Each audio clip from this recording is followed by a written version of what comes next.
Topic po natin ngayon tungkol sa losartan. I'm sure marami sa inyo uminom ng losartan. Pwede po sa high blood pressure. Actually, itong mga gamot na may sartan, marami sila. Halos pare-pareho naman yung effect. Losartan, valsartan sa high blood, telmisartan, olmesartan, halos pare-pareho. So, tama pa rin yung sinasabi ko tungkol dito pag ito yung mga gamot ninyo. Ang bibigay ko muna yung mga benefits. Sino ang matutulungan ng losartan at ibang sartan. So, sa isang grupo ng tao na may high blood, malaking tulong ang losartan. Pero meron ding grupo ng mga pasyente na hindi makakatulong ang losartan. So, hindi siya one size fits all na pag nakikinig kayo dito, lahat iinom. Hindi po. Papakita ko sa inyo yung benefits ng losartan, kanino bagay, at mamaya yung 10 bawal gawin at yung possible side effects kung uminom kayo ng losartan. Ang losartan, ang trabaho niya, pinapababa niya yung blood pressure. Isa to sa epekto niya. Binablock niya yung angiotensin receptor blocker siya. So, pinapaluwag niya yung mga artery. So, pag lumuwag yung mga artery ng katawan, bababa yung blood pressure. Ayon sa mga pag-aaral, ito po inaaral namin bilang cardiologist, bilang internist, ito yung mga pinag-aralan namin. Yung mga umiinom ng losartan, nakita nila mas hindi nai-stroke. Proven to. Ito sigurado na patunayan. Mas hindi nai-stroke, mas hindi sila na-heart attack. Kung may high blood ka at umiinom ka ng losartan. Although, yung amlodipine na favorite ko ring gamot, ganun din siya. Bawas stroke, bawas heart attack din siya. Okay, mamaya, papakita ko rin difference ng amlodipine sa losartan. Pero ang losartan, may dagdag benefits pa siya. Ang losartan, maganda siya sa heart failure. Kung kayo ay mahina ang puso, nasabihan lumalaki ang puso, nasabihan kumakapal ang puso, may left ventricular hypertrophy, pwede sa ECG, pwede sa 2D echo, kumakapal ang puso, lumalaki ang puso, humihina yung ejection fraction sa 2D echo, bagay na bagay itong mga sartan. Losartan, valsartan, telmisartan, olmesartan. Actually, bagay din sa heart failure at malaking puso ang mga pril. Yung mga pril na gamot, ACE inhibitor, ito yung mga enalapril, captopril, lisinopril. So, maganda rin siya. So, yan bukod sa high blood, heart failure, maganda. Isa pa, yung mga takot magkaroon ng diabetes. Yung at risk magkaroon ng diabetes, may lahi ng diabetes, mataba, lalaki, mahilig sa matatamis. Yung umiinom ng losartan para sa high blood, mas bumababa ang tsansa nilang magka-diabetes. So, napakagaling. Ang dami niyang added benefit. Di ba? At bukod dito, meron pa isang use ang mga sartan, itong angiotensin receptor blocker. Ang use niya para sa mga may early stage ng kidney disease. Ito, lilinaw ko. Kailangan malinaw na malinaw. Bawal inumin ang gamot kahit ano binabanggit ko nang hindi nagpapakita sa doktor. Ang final decision, cardiologist nyo or nephrologist, kidney specialist. Pero ikukwento ko na sa inyo. Sa kidney disease kasi, chronic kidney disease, 5 stage yan. Stage 1, stage 2, hanggang stage 5. Stage 5, stage 4, papuntang dialysis yan. Sobrang taas ng creatinine.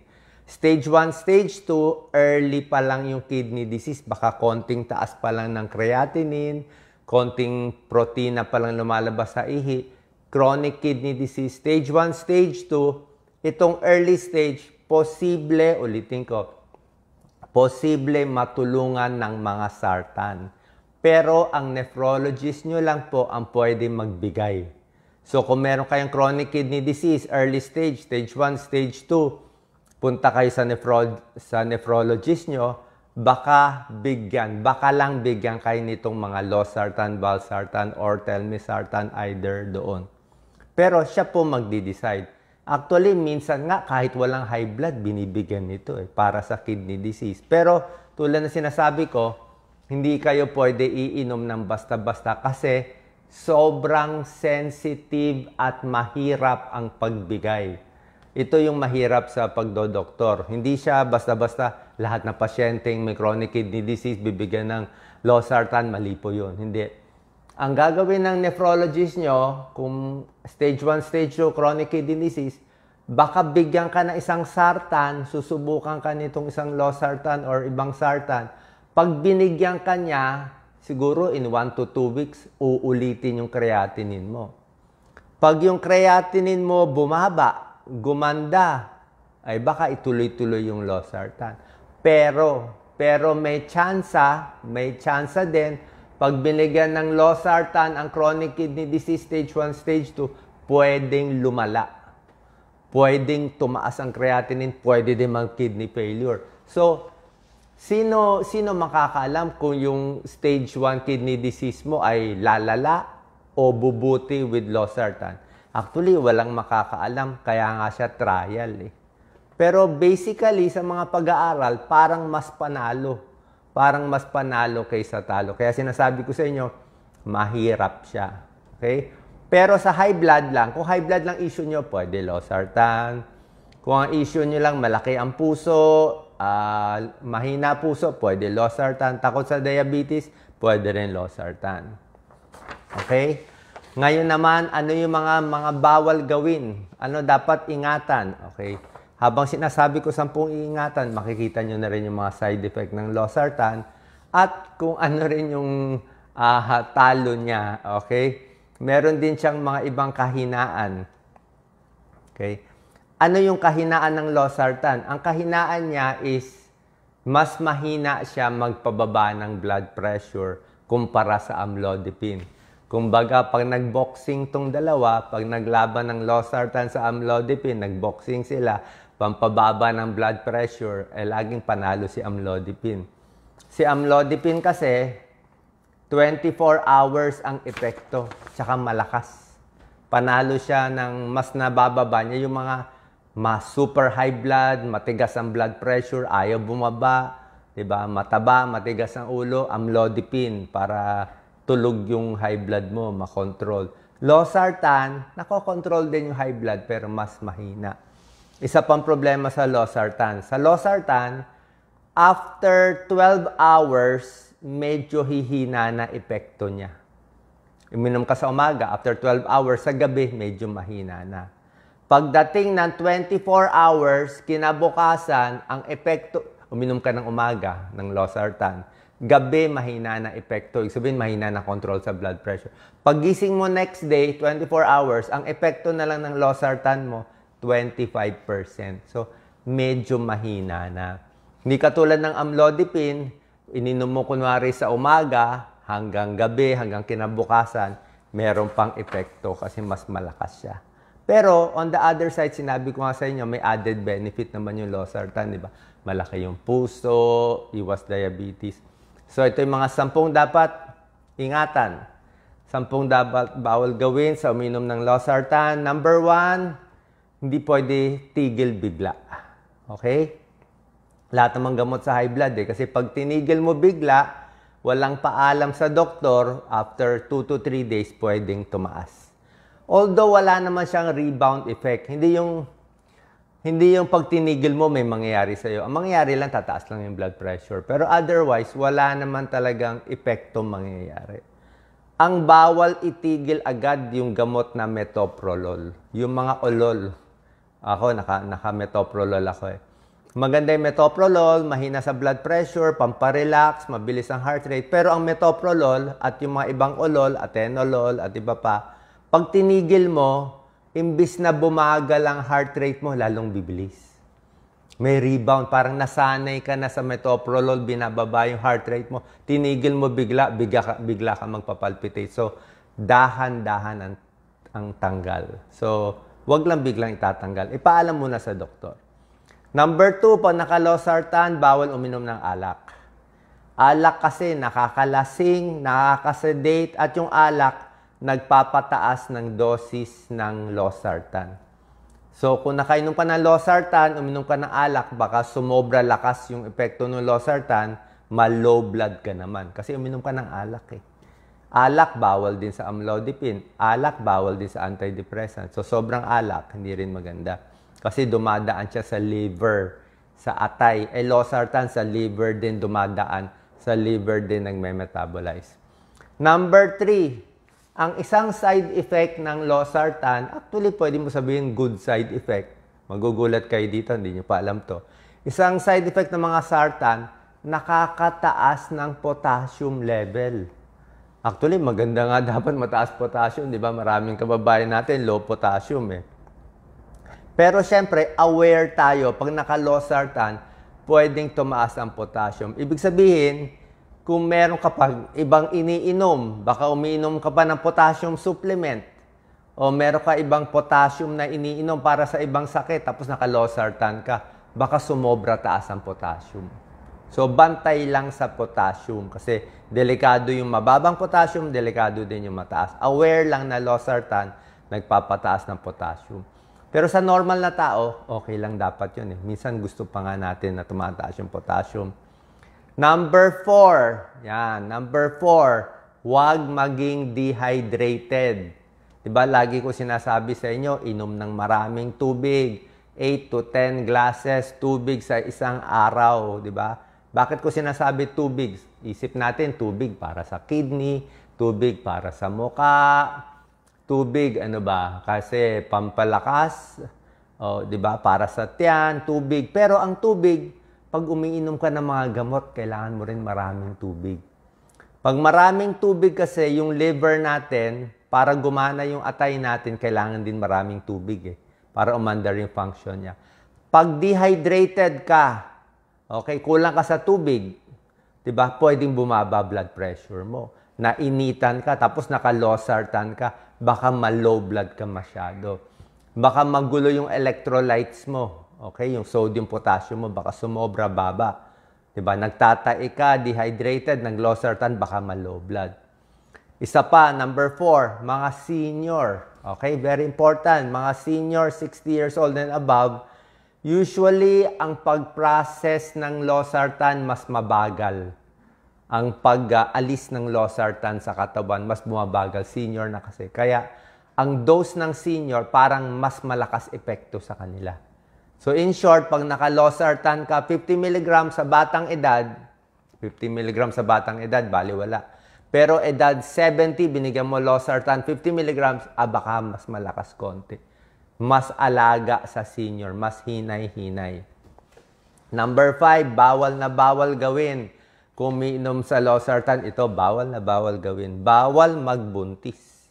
Hindi pwede magbubuntis ang naka-losartan, naka-sartan, kahit naka-pril, yung mga enalapril, captopril, losartan.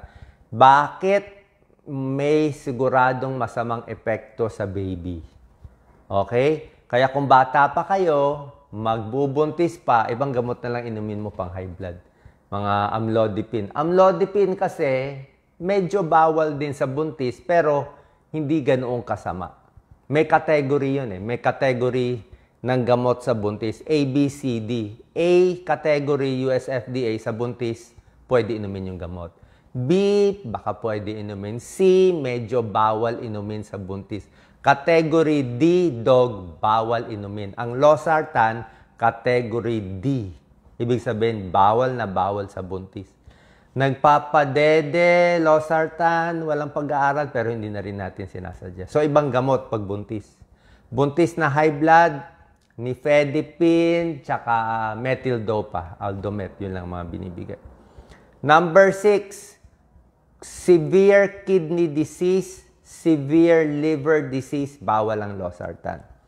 Diba sinabi ko sa inyo, yung losartan, diba, pag kidney, chronic kidney disease, stage 1, stage 2, baka pwede pa. Sa stage 3, medyo alanganin. Stage 4, stage 5, kidney disease, ay bawal na yung mga losartan. Kasi pag malapit na mag-dialysis, mataas na creatinine, mahina na ihi, mataas na potassium nito. Tataas na yung potassium ng may chronic kidney disease. Tapos losartan, tataas pa yung potassium. Hindi na po pwede talaga. Severe kidney disease, bawal na. Severe liver disease, bawal na. Pero wala naman kayong severe liver disease eh. Kung may liver disease, binabawasan yung dose. So kung may problema sa kidney, check ang creatinine. May problema sa liver, check ang SGPT, SGOT. Kung sobra taas to, bawal din itong mga gamot. Number 7, huwag din sobra alat kumain. Pag sobra alat ang kinakain, humihina din yung losartan. Alat kasi nakakataas ng blood pressure. Number 8, iwas sa pain reliever. Okay? Mga NSAID, mefenamic acid, ibuprofen, iwas. Bakit? Baka daw humina epekto ng losartan. Tsaka sinabi ko sa inyo, ang pain reliever, unless nireseta ng doktor ninyo, kung kayo lang basta-basta umiinom, di ko pinapayo, kasi pain reliever, pwede makasira ng tiyan, pwede magka-ulcer, pwede rin masira ang kidneys, di ba? Pain reliever, baka makasira ng kidneys, mefenamic, ibuprofen, at iba pa. Sasabayan mo pa ng losartan na minsan good, minsan bad sa kidneys, eh ayaw na natin. Parang, kumbaga sa kidney, wag mo na ako masyadong galawin. Diba? Mas konting gamot itong pain reliever ba sinasabi ko sa inyo, unless nireseta ng doktor, wag araw-arawin, wag gawing vitamins ang pain reliever kahit over the counter pa. Number 9, ito binabantayan. Yung mga bawal isabay sa losartan. Yung iba, merong mga diuretic, pampaihi na bawal. Depende yan. Lithium, para to sa mental health, bawal isabay. Rifampicin, yung umiinom ng para sa tuberculosis. Medyo, pag sinabay sa losartan, hihina ang losartan. So, may mga gamot hindi pwede isabay sa losartan. And number 10, binabantayan natin side effects. Okay? Ano possible side effects? Ito naman, maliit lang naman ang chance ng side effect. Pero kung meron ka nito, di aware lang tayo. Side effect ng losartan, yung iba sinisipon-sipon. Okay? Tapos, yung iba naman, namamaga yung face. Pero bihirang-bihira to. Rare lang to. Very, very rare. Merong iba, inuubo. Inuubo. Actually, yung ubo, problema yun ng mga ACE inhibitors, yung mga captopril, enalapril, inuubo. Pero ang losartan, meron ding konting ubo, meron ding konting nasal congestion, pasipon-sipon, at upper respiratory tract infection. May possibility. Tsaka isa pang binabantayan sa losartan, actually kahit anong gamot, amlodipine, losartan, first 3 days. Yung unang 3 araw na pag-inom, syempre maselan yun eh.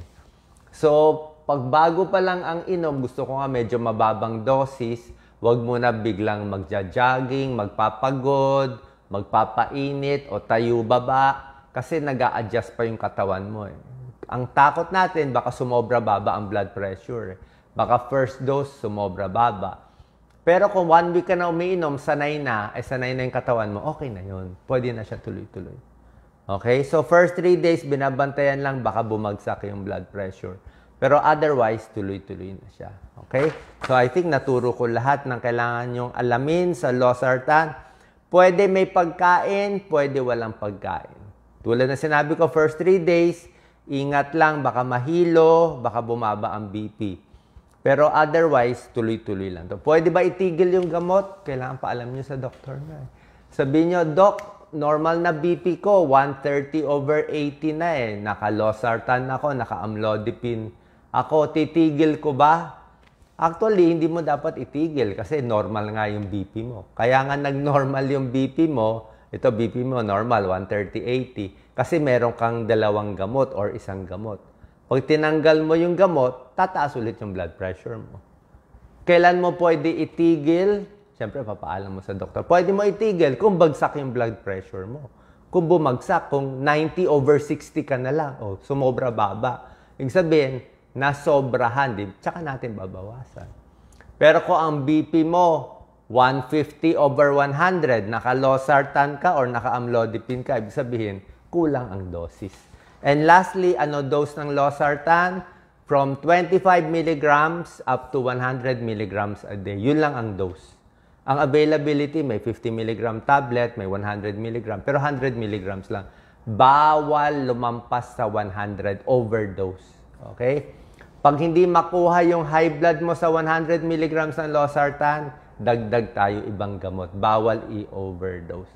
Ang maganda lang sa losartan, lumang gamot, may generic, murang-mura to. Pwede sa mga kababayan nating mahihirap. Yung amlodipine, sinabi ko nga, mas malakas, marami ding generic, murang-mura din. Okay, sana po may tulong to. Share po natin sa ating kababayan. God bless po. Thank you.